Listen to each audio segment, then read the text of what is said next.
Hello friends, welcome to my YouTube channel finance group.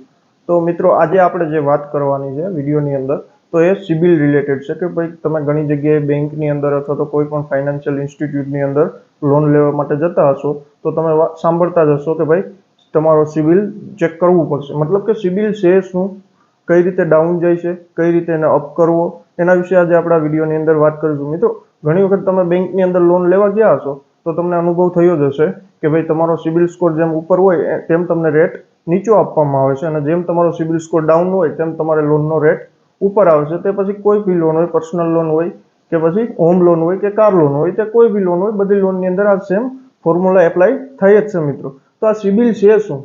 મિત્રો, આપણે જો વાત કરીએ ને તો તમારા બાળકો અત્યારે સ્કૂલની અંદર જતા જ હશે, તો એમનો જે મતલબ કે રિપોર્ટ બનાવવામાં આવે છે કે તમારું બાળક આજે સ્કૂલની અંદર આવ્યું છે કે નથી આવ્યું, કઈ એક્ટિવિટીની અંદર એ એક્ટિવ છે, કઈ એક્ટિવિટીની અંદર એ વીક છે, એનો ટોટલી રિપોર્ટ તમને હર મંથલી સ્કૂલેથી મળતો હોય છે. મતલબ કે જે તમારા બાળકનો રિપોર્ટ તમને જે મળે છે કે જેની અંદર તમને ટોટલી વસ્તુ તમારું બાળકની ખબર પડી જાય છે, સેમ વસ્તુ મતલબ ફાઇનાન્શિયલ સેક્ટરની અંદર એક વસ્તુ બનાવવામાં આવી છે કે ભાઈ તમે અલગ અલગ જગ્યાએથી લોન લેતા હોય છો. તમે જનરલી એસબીઆઈની અંદરથી લેતા હોય છો, બીઓબીની અંદરથી લેતા હોય છો, અલગ અલગ જગ્યાએ તમારી લોન ચાલુ હોય છે. તો મતલબ બેંકને કઈ રીતે ખબર પડે છે કે તમે ભાઈ લોન જે છે એ રેગ્યુલર રીપેમેન્ટ કરો છો, તમે લોનની અંદર ડિફોલ્ટ નથી? તો એના માટે આરબીઆઈએ એક એજન્સી બનાવવામાં આવી છે જે ટોટલી ક્રેડિટ રિપોર્ટ રાખે છે કે ભાઈ તમે કોઈ પણ જગ્યાએથી લોન લ્યો તો એની ક્રેડિટ હિસ્ટ્રી એમની પાસે મેન્ટેન હોય છે, અને તે બધી બેંકને આપે છે કે ભાઈ આ વ્યક્તિ જે છે એની ક્રેડિટ હિસ્ટ્રી આ છે, જેના ઉપરથી બેંક નક્કી કરે છે કે ભાઈ આમની ક્રેડિટ હિસ્ટ્રી કઈ રીતે છે અને એને કઈ રીતે લોન આપવી. એટલા માટે જ તમે ગમે ત્યારે લોન લેવા મિત્રો જતા હશો ત્યારે તમને ખબર પડતી હશે કે ભાઈ તમારો જેમ સિબિલ સ્કોર ઉપર હોય તેમ તમારો રેટ ડાઉન આવે. મતલબ કે જેમ તમારો સિબિલ સ્કોર સારો એમ તમારું બેંકનું રિસ્ક ઘટી જાય છે કે ભાઈ તમે બેંકના ટોટલ ઈએમઆઈ જે છે એ રેગ્યુલરલી પેમેન્ટ કરો છો. જેમ તમારો સિબિલ સ્કોર નીચો, મતલબ કે રિસ્ક વધી જાય છે કે ભાઈ તમે ક્યારેક ક્યારેક ડિફોલ્ટ થયેલા છો, એટલે એમ તમને બેંક રેટ વધારે આપે છે. મિત્રો, તો હવે આપણે જાણીએ કે ક્રેડિટ સ્કોરને મેન્ટેન રાખવા માટે શું કરવું જોઈએ. તો કે પહેલી વસ્તુ, તમારા જે બી ઈએમઆઈ હોય એનું રેગ્યુલર પેમેન્ટ કરવું પડે. મિત્રો, તમે ડ્યુ ડેટ હોય તે દિવસે પેમેન્ટ કરો, અથવા તમે ક્રેડિટ કાર્ડનો યુઝ કરતા હોય મિત્રો તો એનું રેગ્યુલર પેમેન્ટ કરો, અથવા તમારાથી મતલબ પહોંચી ન શકાય તો એની મિનિમમ અમાઉન્ટ જે ડ્યુ હોય છે એ તો મિત્રો ભરી જ દેવાની, જેથી કરીને સિબિલ સ્કોર તમારો ડાઉન જાય નહીં. તમે તમારા મતલબ જે લોન રિલેટેડ ઈએમઆઈ છે, ક્રેડિટ કાર્ડના પેમેન્ટ છે, રેગ્યુલરલી કરતા રહો તો તમારા સિબિલ સ્કોરની અંદર ઇફેક્ટ આવતી નથી. જો પણ તમે એમાં લેટ કરો તો તમારો સિબિલ સ્કોર ડાઉન જઈ શકે છે.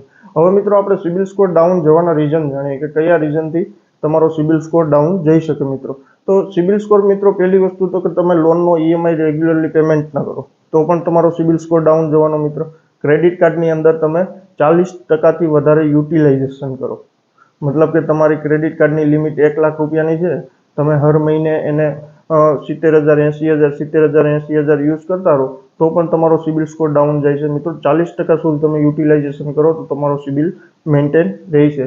ત્રીજી વસ્તુ, તમે ક્રેડિટ કાર્ડના રેગ્યુલર પેમેન્ટ ન કરો, એમની અંદર ડિફોલ્ટ કરો, અથવા તો તમારી કોઈ પણ લોન ચાલુ છે એ તમે ભરો નહીં, એમની અંદર ડિફોલ્ટ થાવ, રાઇટ ઓફ થઈ જાય, સેટલમેન્ટ થાય તો તમારો સિબિલ ડાઉન જાય છે. મિત્રો, તો હવે તમારો સિબિલ ડાઉન જાય છે મિત્રો, તો એને અપગ્રેડ કરવા માટે કરવું શું? ઘણા લોકોની આ ક્વેરી હોય છે. અત્યારે માર્કેટની અંદર ઘણી બધી એજન્સી છે કે જે પૈસા લઈને તમારો સિબિલ સ્કોર વધારી દેવાના તમને પ્રોમિસ કરે છે. મિત્રો, તો હું તમને જે 3 ઇઝી ઉપાય બતાવીશ કે જેનાથી તમે તમારી રીતે પણ સિબિલ અપગ્રેડ કરી શકો. મિત્રો, તમારો સિબિલ સ્કોર ડાઉન હોય, તમને કોઈ બેંક લોન ના આપતી હોય તો તમે સિક્યોર લોન લઈ શકો છો.